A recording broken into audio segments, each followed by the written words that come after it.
Mississippi. Dave Hughes in today, and joining me in the studio now, the man who is, I'm putting off Hurricane Preparedness Week as long as possible in this conversation because we got enough to deal with already. We do. I've got a bushel basket full, as my grandpa used to say. Executive Director of MEMA, Stephen McCraney, joining us here, and you guys, it's May, and you've already had a busy year. Yes, if you look at the spectrum at which we respond, the local EMA directors are key. The 82 counties in the Mississippi Band and Choctaw Indians, those emergency managers we work with on a daily basis and train with those guys and gals on a daily basis, they're the key in the cog. I mean, they know their communities and everything else. And we've been slightly busy. We finished up with COVID, did a high five, so to speak, and then bam, we're right into water crisis. We're into electrical tornadoes, North Mississippi, some ice, and now first big tornado event that statewide. It went all the way across from the western to the eastern side, and significant damage to some communities. Local, they're gone, and total damage there. So we have been the shovel has been full. That's an understatement. Unfortunately, the echo of the clap from the high five after the pandemic hadn't faded away in the room before you got busy again with something else, it seems like. And I do want to stop for just a second and mention something that you were talking about there with your local directors.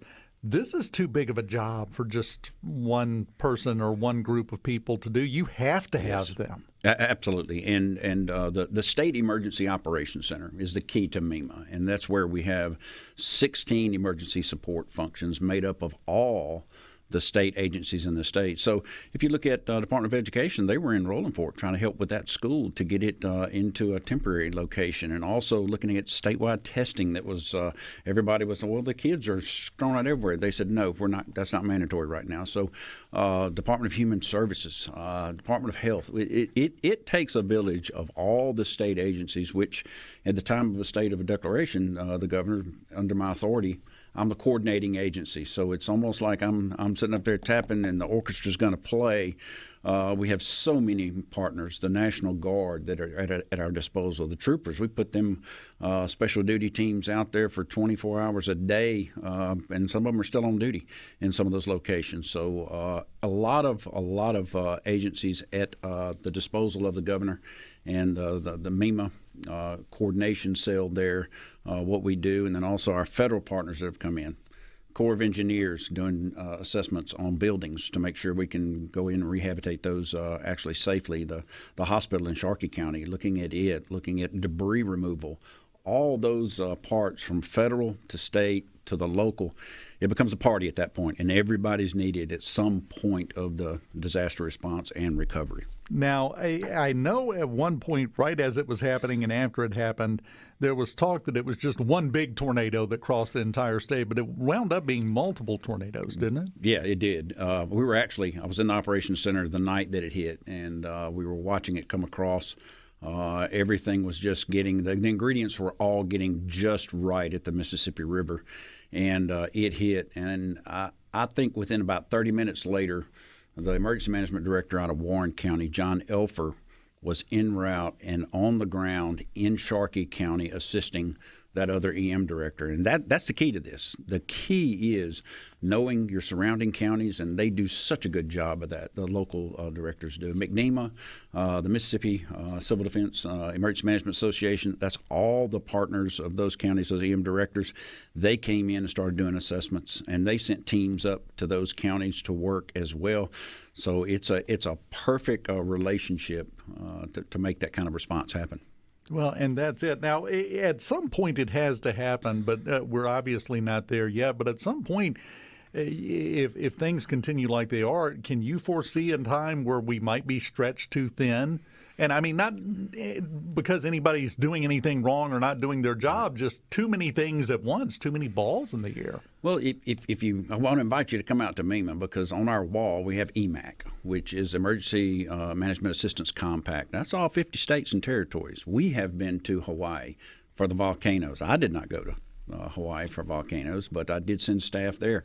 We've been in Florida. When this event happened, we asked Florida to come up and immediately set up big 18-wheelers in Sharkey County. Those emergency management assistance teams came up with them. I got a housing program from Florida because they had just gotten through practicing it from a hurricane just previously. So in the southern state sector, Region 4, North Carolina, South Carolina, Tennessee, Alabama, Kentucky, each one of those directors called me that night. And that's what we do when one of us gets hit in what I call the SEC of disasters response. That's what we're in. We're going to get one every year. We just don't know where it's going to be. And so we're constantly talking with each other. We have monthly meetings with each other. Says, hey, I can send you some help. I'm not taxed right now. And so you never can have a big enough organization to be ready for everything. But through EMAC and other ways that we do it in this state, the SMAC process in the state, that's what we did during the water crisis. We brought in water teams from other states as far as away from South Carolina. And so that is how the big game is won. You bring in that specialized player when you need it. Special teams. Absolutely. Special teams wins the game. We'll just stick with the SEC reference and go with it. I like it. Because it's good. It makes sense. It does. And we are well practiced in Mississippi. I have a great team at MEMA and then the local partners. I just can't say enough about them. I responded originally to Katrina when I was in the military, and that kind of cut my teeth on that side of first response, and very, very happy to work with all the players that we have. Now, you were talking about the tornadoes, and I just want to get your opinion on something. It's not an official thing, but I'm starting to see some talk about something that I think we have felt was the way it is for a while. Tornado Alley has always been considered to be out in Oklahoma and Kansas and those areas. It's here now, isn't it? To me, not anymore. If you look at how many tornadoes we've had over the last, I think 2020 was our busiest year. We had a ton of tornadoes, and if you look at the map, it is now shifted downward, and between the Region 4 buddies, the SEC that I call it, that's where it is, and that's just where those winds go, and it is a terrible storm. It's very dynamic. It's very quick, and then it's out. And the destruction behind those tornadoes are something that we're working right now to pick up, clean up. I think we've done a great job. Got some great vendors out there that specialize in debris removal.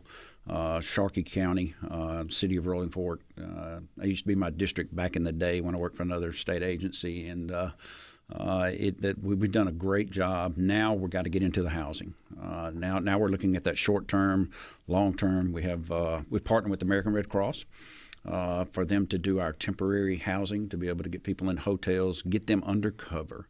Wherever the Department of Education, another move of the state response is wherever that survivor is, that's where they could go to school. You didn't have to register. You didn't have to have any paperwork or whatnot. So we're taking care of those survivors in every way that we can with every agency that we have. And that's fantastic, because in a lot of those cases, they don't have any paperwork to go fill out the forms to get them registered. No, and that's what we do in the SIP, as they call it. So we had mobile units for the Department of Health that you could fill out and get your birth certificates and then Social Security cards, and then also Department of Public Safety for a driver's license. You have to go in to get a commercial one, but they could be able to do that in the field, and we rotated those tents and those things around just to try to serve those survivors wherever they are. Now, it's a fantastic thing, and it's not a quick process. No matter how many people you have or how many resources you have that you can bring to bear, you don't fix it in a week or a month even. No, this is we call it long-term housing for a reason, and it is it's not MEMA speed or max speed, as I call it, because I like to run a lot quicker and faster in disasters, and I think we've proven that we can do that when it's just us. But when you get to one of this magnitude, I look back at Smithville, one of the tornado events that I worked. This is one that is very methodical. We've got the registrants out there, the disaster.gov for FEMA. If you've registered there, now there's people that are calling you to see where you qualify for some of that long-term housing.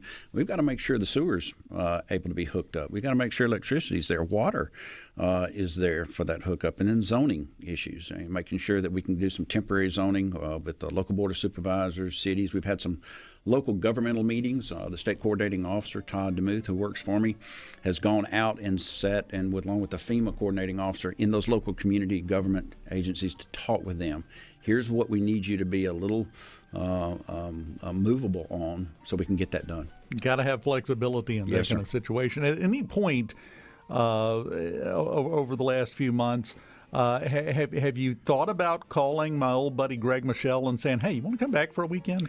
Actually, he's been texting me. He said, your tornadoes are worse than mine when I was there. And I said, well, thank you, buddy. I appreciate that. And but it is true.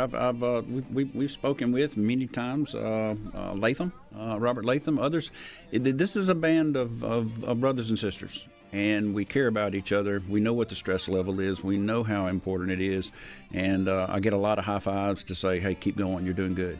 And that's important to know. We are talking with Stephen McCraney, Executive Director of MEMA, and we will continue next. Now, just go ahead and take it to a break. We were having a great off-air conversation, and there's no need to drag everybody else into this. We were having a good time.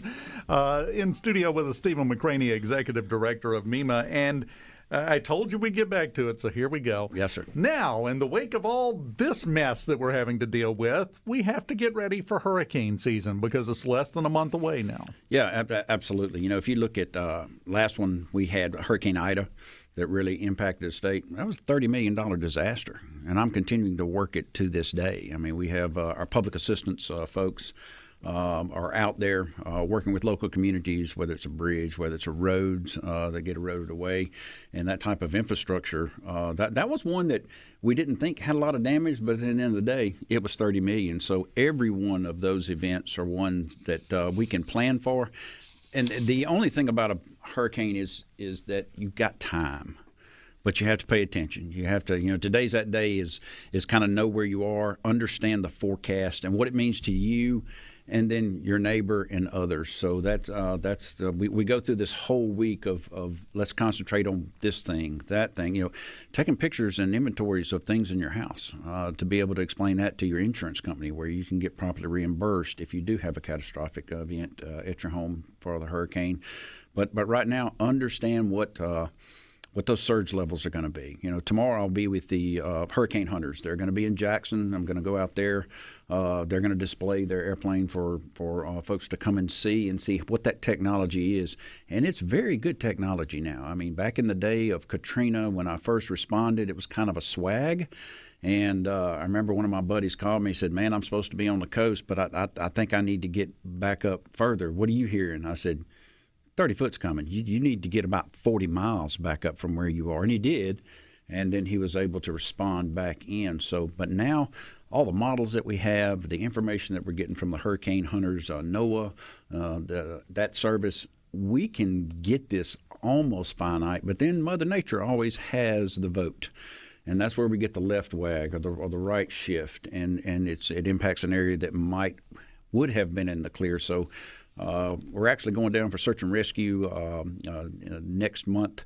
They did a great job during this tornado event. They're a tight unit made up of all the firefighters in the state of Mississippi. It's not this special unit that sits there and does nothing. They're fighting fires, responding to events every day.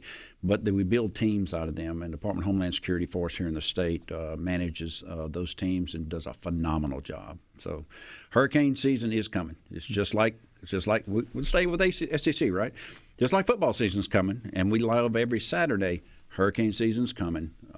We plan for the worst and we hope for the best. This is spring practice. Absolutely. Right now to get ready for the season because it is coming. That's what Hurricane Preparedness Week is all about. And like you said, breaking it down one thing at a time makes it a little easier to digest. And then you get to the end of the week and you turn around and you look back and go, wow, I did a lot of stuff if you just follow along. Absolutely. If you just do a little bit every day, that's all it takes, getting up and walking just a little bit every day if you want to start an exercise program. This is the same way we kind of approach Hurricane Week.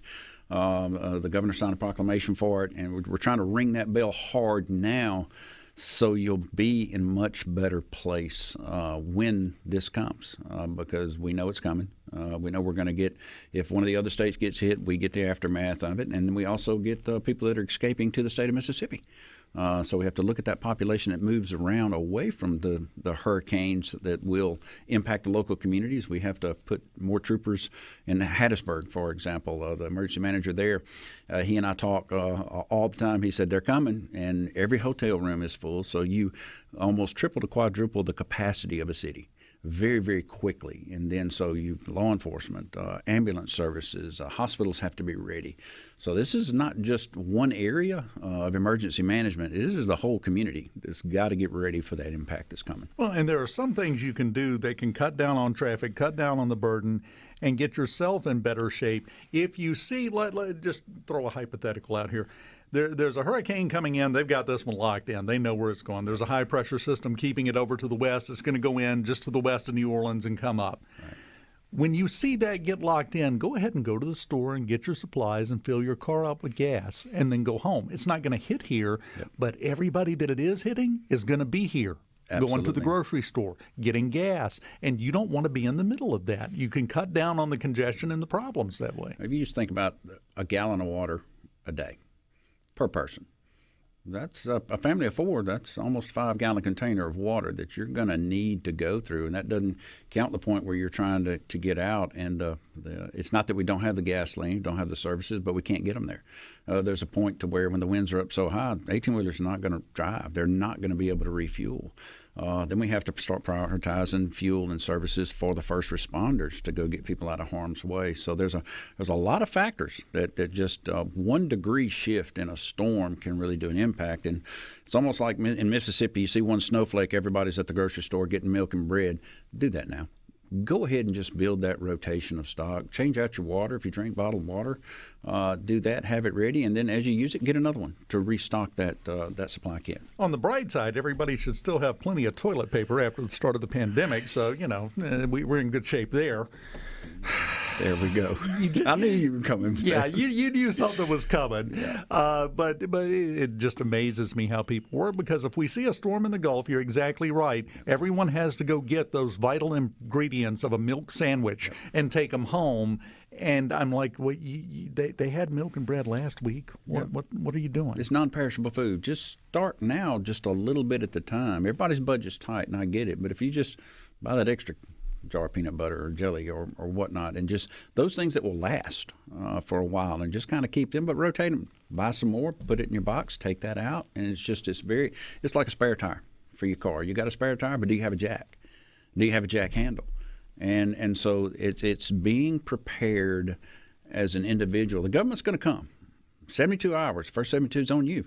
That's what we preach, because it is a machine that we crank up. Now, the SAR units, the search and rescue, they're immediate. They're going to move out there. They're going to do exactly what they need to do. Life safety first, and then I start thinking about property later on. But just know that that's going to be tested. And if you do a little bit of preparation, your comfort level is going to be a lot better during that response. Well, and I would say one more thing with your tire analogy.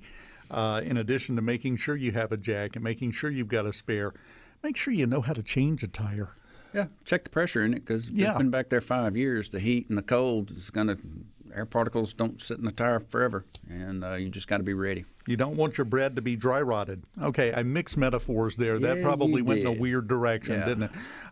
But you do need to make plans in advance and think further ahead than right now. Exactly. That'll help everything. And batteries. Get batteries. Absolutely. For your house. If you don't have a charger for your cell phone, a lot of people are just cell phones now. I mean, you've got all the different combinations of media. We try to use each and every one of them for everybody, because my mother is newspaper, 12 o'clock news, 6 o'clock news.